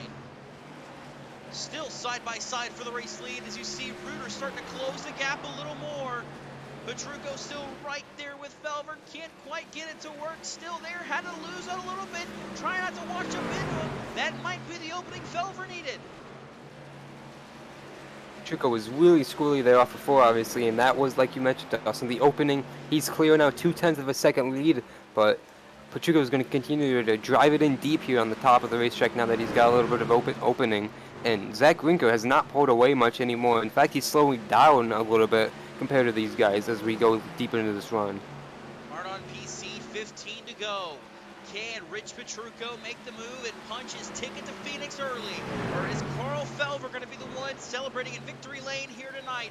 It's still tight. Petrucco is still there on Felver's bumper. Don't count out lap traffic just yet, though. Oscar Enriquez 2 trucks ahead of these guys, tail end of the lead lap, and Joe Gwilt just ahead. As you see, Zach Rinker very tight off turn 4. He's going to be in these guys' way. Rinker's going to play a factor once more, though it won't be for the win. Here comes Petrucco to the inside once more, trying anything he can to get around this 15 truck.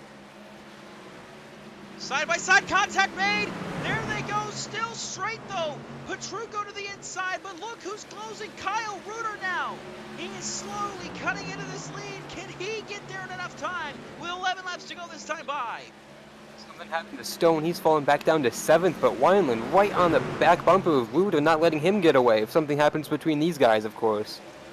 Reuter and Weinland, they are in position to pounce. Stone continuing to hemorrhage spots. He might have got the wall. Looks like that hood is crumpled up just a little bit there on the right side, but struggles for the 57 here. Late in the running, have knocked him back to 8th after leading this race. Petrucco still pushing hard. Petrucco's so close to the quarter panel, though, just wants to get to the inside again and have a challenge. Brian Haynes moves out of the way ahead of these guys, just ahead. Oscar Enriquez and Zach Rinker. 86 run that bottom lane. It's going to take away that line from Petrucco. We can't try to make that move on Felver, but you see he'll be right there on the back bumper. He's on the tailgate of the 15, trying to the inside once more. His lap traffic is side by side ahead of the leaders.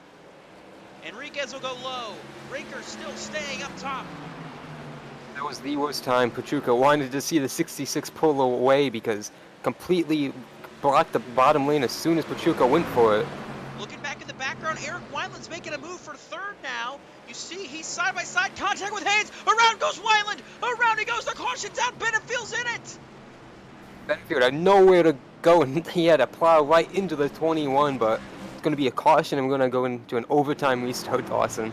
Oh my goodness, I thought we were in the clear to have a battle to the end. Carl Felver and Rich Petrucco were pretty much a well and away there. But in the end, Eric Weinland makes contact with the lap car, and that's going to put us under caution for, I believe, the 5th time here tonight. Let's go back and see if we take a look on the exit. Just makes contact with the 86, and Benefield just nowhere to go.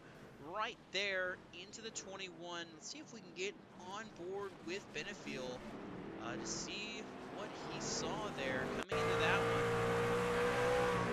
The 83. He's side by side with the lapper right there. I can't tell if Haynes comes up or if Weinland tried to go down, but just contact with the left rear on the front of that 83 truck. And it looks like everybody's on pit road, I believe. Yeah, everybody is on pit road, getting some work done. It doesn't shock me, because everybody's going to want tires if they got them. But it looks like Petrucco might have beat the 15 off of pit road. Excuse me. Rinker's going to try to take the free pass, as is Dalton Kelly and Brent Bennett. They're going to hope and bank on a quick caution here. This will pretty much put us in a green-white checkered position, I believe, as it's currently 4 laps to go in the race, in the regular distance. So we'll see if it gets into a green-white checkered, or if it goes into essentially an unofficial green-white checkered, where it gives us the 1 to green this next time by, and puts us at a 2-lap shootout for regulation.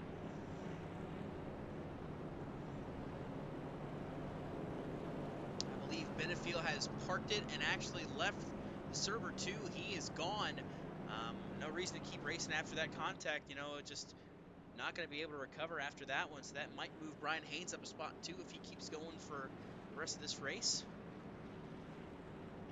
So it looks like it will be an overtime attempt, as the lights have not gone off on the pace car. So we will have an overtime restart here. I believe through Juggernaut rules we have 3, but as always I could be wrong. But we'll have to see 3 trucks right there trying to take the wave around. Dalton Kelly, Brett Bennett, Zach Rinker to get back on the lead lap. That would be 10th, 11th, and 12th in the running order if they can get this wave around. And if they can get a quick caution, they'll be able to pit with the leaders and try to go right back at it here for this race win with this overtime. But that all banks on having a caution before we get to one to go. Adam, will this be the only attempt? It's hard to say. I think, man, I don't know. I think we will see another crash, but I don't know if it's going to be on the first lap or the second lap of this restart, you know? It's going to be chaotic, that's all I can say. Indeed it will. Rich Petrucco, Carl Felver, Eric Weinland, Kyle Reuter, Craig Fryer, your top 5. Then it's Dustin Hall, Cameron Stone, Joe Wilt, Oscar Enriquez, Dalton Kelly, and Brett Bennett, Zach Rinker. Those are the 12 trucks on the lead lap running for it. They have a shot to win this race, but the one who wants to win it the most is the guy who's controlling the field. Rich Petrucco can punch his ticket to Miami with this win. The green flag is out. We're back underway. Overtime here at Bristol, and a great jump by Petrucco. Terrible launch from Felver on the top lane. That's going to give Weinland second place on this opening lap. Oh, Weinland's going to spin again. Weinland's around. Big contact. Reuter fire. Hall is in it. And just like that, and Haynes gets a bit at the end, but big time damage to the 9 of Reuter. Weinland went around. And just like that, we're going to have another overtime. Track became blocked immediately, and you got your answer, Dawson. One more attempt at least after Weinland clogged the track into and through with that spin from Felver. We're just going to get a look at this entire restart here. You saw the 15 stack up. 21 had a good run there, but in the end, coming into turns 3 and 4, it looks like he just gets a little loose right here. Maybe a little net code contact, but you see the 17 drives into the back of the 15, and the 1 of the 17 just nowhere to go. There's a lot of people not lifting Dawson. I think 17 whacked the 15 because he had the 9 jacking him up there going to the corner. We're right on board with the 1 truck at Dustin Hall. Heading into that one, just nowhere to go for him. You see there, no choice but to pile in for the driver of the 1. Let's see if we can go back and take a look at the onboard of the 17.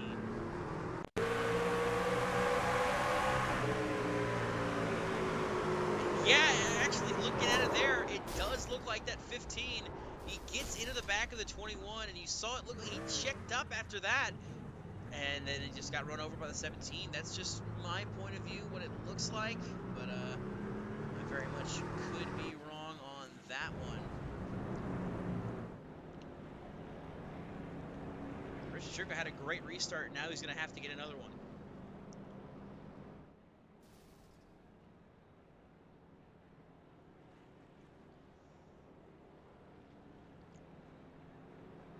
About it too. Look who benefits most from this, you know?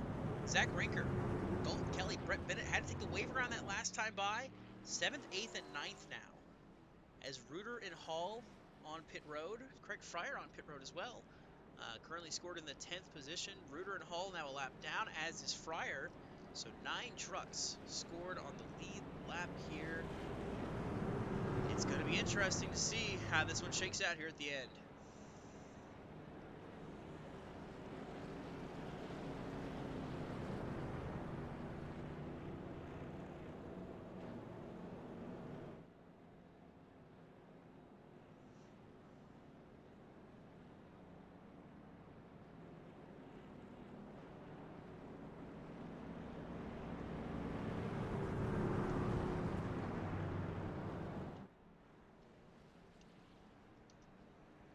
Field comes around, should be getting the 1 to green this time by. Indeed we do. Take a look above the field with the Maron Tech drone camera. Rich Petrucco, Carl Felver. Now it's Cameron Stone. How about Joe Wilt, Oscar Enriquez? That's your top 5 for this second overtime attempt. Zach Rinker is in 6th. Brett Bennett, Dalton Kelly make up that 4th row, 7th and 8th. And Eric Weinland still running somehow. He has scored 9th. Attempt number 2 at overtime. Can Petrucco have another good restart?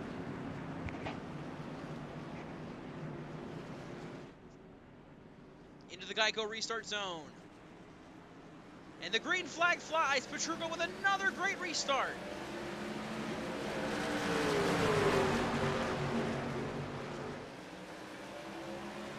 Oh, Felber gets the wall on the outside, but it doesn't matter.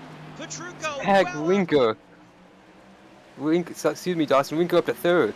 Yeah, Zach Rinker to P3, but it's all going to be up to this. Petrucco's got Stone on his back bumper. Can Stone do anything? Through 3 and 4, here comes Cameron Stone trying to make a last-ditch effort, but it's not going to matter. Rich Petrucco has punched his ticket to Homestead, to Phoenix. Phoenix, we don't go to Homestead, we go to Phoenix. Rich Petrucco is going to win here at Bristol and lock himself into the championship 4. What a race.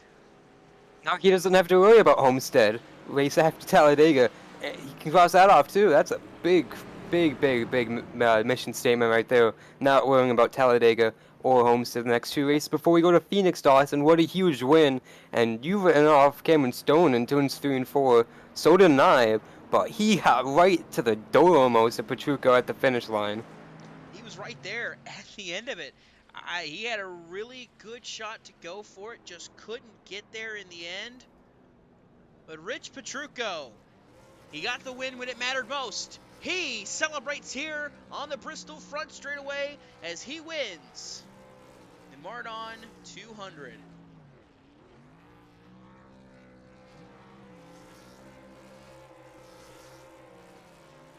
Burning it down with a ticket punch to Phoenix. He's the first driver to lock into the championship 4.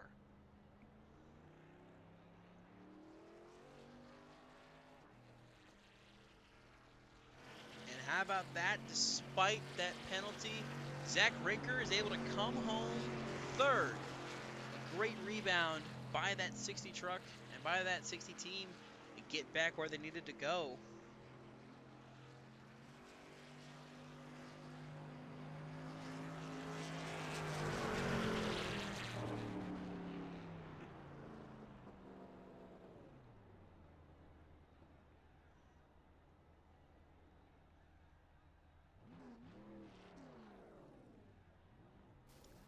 So as the celebration continues for Rich Petrucco, how about we go and talk to our 3rd place finisher? I'm going to get on here and see if I can't get a hold of the driver, the number 60, Zach Rinker. Hey, Zach Rinker, this is Dawson up in the booth. You got a copy? Yep. Alrighty, what should have been a dominant run there at the start. You dominated the first stage, but a restart violation putting you 2 laps down.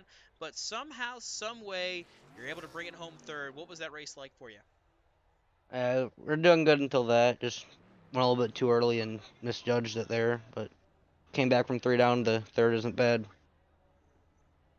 Yeah, able to rebound it there to get to 3rd. Right now, unofficially, you sit 44 points above the cut line, so really good position heading into Talladega. Does that maybe make you play it a little safe there throughout that race to try to aim for a good run at Homestead? Yeah, definitely. If we can go for the win at Dega, we definitely will. But if not, we'll just get the truck clean. Alrighty, a 3rd place finish here. Anybody you want to shout out? Sponsors, teammates, what gets it done for that 60 truck? I just think the paid one subs for the fast truck all night. Alrighty, we'll let you get back to it. Congratulations on your 3rd place finish, Zach. Thank you. And so with that, we'll see if we can't get a hold of our 2nd place finisher, Cameron Stone. Hey, Cameron, this is Dawson up in the booth. You got a copy? Yes, sir. Alrighty, a 2nd place finish. It kind of went back and forth throughout the night. You had a couple issues there in that longer green flag run, but 2nd place finish has to feel pretty good, right? Yeah, we'll take 2nd place. The way that last stage went for us, we made adjustments that we felt like we needed to, and was getting beat pretty bad through the center of the corner, so it felt like, tight was going to be bad for us. So we loosened her up a little bit, and after about 50 laps, we realized we went a little bit too far on that. Just started sliding it around all over the place, and luckily caught the caution there to give us a chance right there at the end. But Rich, real good driver. Glad to have him on the team with us. Good team points tonight, at least. He got a great jump right there on the end. I think I ended up running my fastest lap of the race, at least on the last lap trying to get to him, but just too much of a gap to make up in 2 laps. Needed 1 or 2 more to set him up, but congrats to him. Pretty good run, and looking forward to these next 2 playoff races. And next 2 are Talladega and Miami. You come into those races tied with Zach Rinker, a 44-point advantage heading into Dega. Does that change your mindset maybe for these next 2 races as you have essentially a really good buffer between yourself and the cut line? But I think the deal with Talladega is you can't go into that place with a survival mentality, because that's the kind of place that's just going to chew you up and spit you out if you're racing scared. So end up at Talladega, probably going to just try to, pull the Dale Jr. strategy and be up front and lead as many laps as possible. I think with this kind of points cushion to the cutoff, you just go out there and try to win races. That's basically the mentality that we've been taking all year, and it's worked out pretty good for us. So not going to change it up now. Alrighty, well, second place finish. Anybody want to shout out sponsors? Anybody who gets done for you at the 57 truck? Shout out Coors Light. Shout out to Ford for the EcoBoost. Fuel mileage wasn't a thing tonight. Kind of wish it had been. I like those fuel saving races, but Bristol ain't going to give you many of those. Shout out to Rich getting the win tonight. Appreciate him. Shout out to Dustin Hall and Adam Benefield. Those guys have been helping us out a little bit here lately. Kind of hanging out with them, and Adam's trying to show me a little bit about saving tires. So he's a good one to take notes from. Those guys ended up getting in trouble there at the end, but they were running good races all night. Shout out to Carl Felver. He drove a hell of a race tonight, all the way up front. Zach Rinker ended up, losing like 3 laps and coming back to finish 3rd. So that's also a hell of a finish. Just shout out to all those guys. It was pretty fun out there tonight. It was a lot cleaner than I thought it was going to be. I thought we was going to have a lot more cautions. Appreciate you guys up there in the booth. And thanks to Mardon, everybody that helps put on the series. It's been real fun. We got 3 races to go, so hopefully they're good ones. Alrighty, well, congrats again. A Stage 2 win and a 2nd place finish here at Bristol. Cameron Stone, driver of the 57. And with that, now we go to the race winner, the man who has punched his ticket to Phoenix. Rich Petrucco, this is Dawson Allen up in the booth. You got a copy? Hey, Dawson. How you doing? I'm doing great, but probably not as good as you're doing. It's Phoenix, not Homestead, that we punched our ticket to, but going to Phoenix now, locked into the championship 4. What was that win feeling like for you? It feels good. I took a risk on that. When there was the yellow towards the end there, I took 2 tires just to try and get ahead of Carl, and it paid off. It was definitely sketchy with the used insides, but that whole run with Carl was super fun. I had a little bit more speed than him, but getting around him on the inside was the truck got really loose, so it was giving me some issues. So if it came down to it, I would have had to probably move him for the win if that caution didn't come out. So fortunately, we were able to keep it clean and made a decent strap move, and it worked out. Yeah, you were right there with it. You were battling Felver that entire run there near the end, coming down to it. And, we thought, it was going to be a good battle there. But, let's go back to about Stage 1. You were in position to get 2nd or 3rd stage points. And then contact with the 69 truck put you in the wall, and you dropped back to about 6th for the stage. What was it like there? Did that mess with the truck any? Did that change the handling any? That maybe made it not what you wanted? So after the contact, it was pretty well. We pitted there, and I had about 26 seconds worth of optional repair, and I got pretty much all of it fixed. It must have just been cosmetic because it didn't really change the handling at all. And then at the end of the stage there, end of Stage 2, I made a couple of changes on the truck and freed it up a little bit. It was a little bit tight in Stage 1 and burned the right front off, and made some changes, and it was in great shape. It all worked out. Alrighty, win number 2, I believe, on the season for you, correct? This is win number 3, I believe. Number 3, actually, but yeah. Couldn't have come at a better time though. Locking you up here in Phoenix.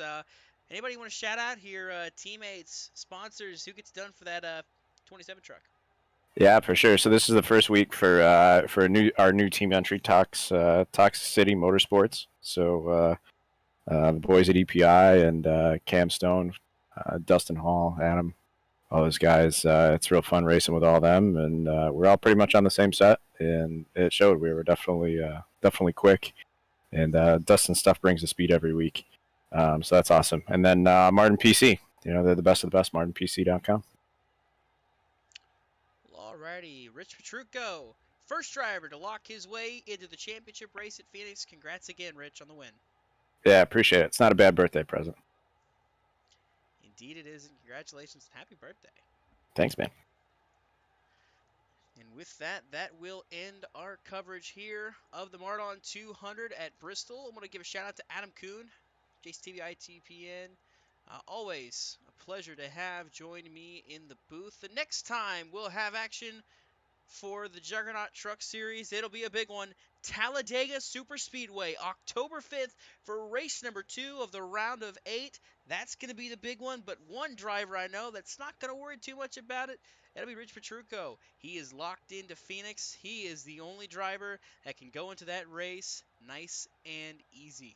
So, with that, I want to give a big thank you to Mardon PC once more for everything they do for this series, for the sponsorship, for the equipment, for everything. Great products, and just I cannot recommend them enough for what they do for this league. Congrats again to Rich Petrucco. And with that, we will see you here on JCTV this Saturday for the In the Pits News Truck Series, and we will see you again for the Juggernaut Truck Series October 5th. I believe that is 2 weeks from today at Talladega Super Speedway. Congrats again to Rich Petrucco. And this is Dawson Allen with JCTV, Adam Kuhn, Josh Coppernoll saying so long, and have a great rest of your night.